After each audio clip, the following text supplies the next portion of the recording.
Brett Favre would rather see grandsons play golf over football, talks concussions. Hall of Fame quarterback Brett Favre said in a radio interview earlier this week that he would rather see his grandchildren play golf than football due to the dangers of concussions.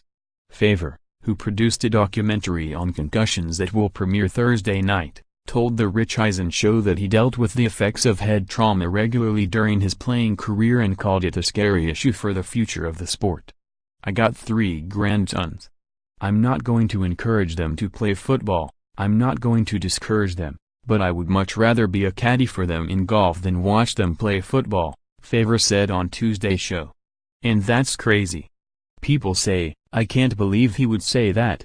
But you know, head injuries are going to continue.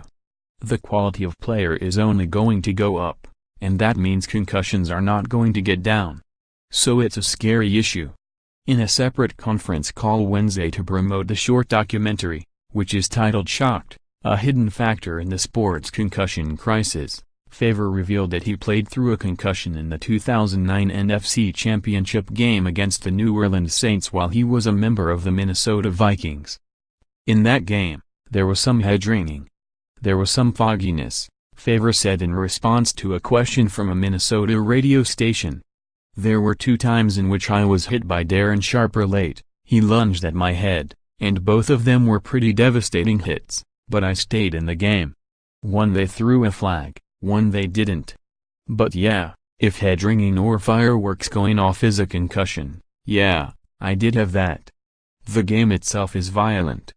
Things are going to happen.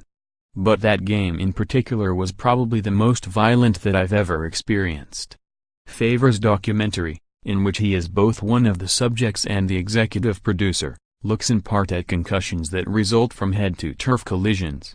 It will premiere Thursday night at 6:30 ET on Stadium, a multi-platform sports network.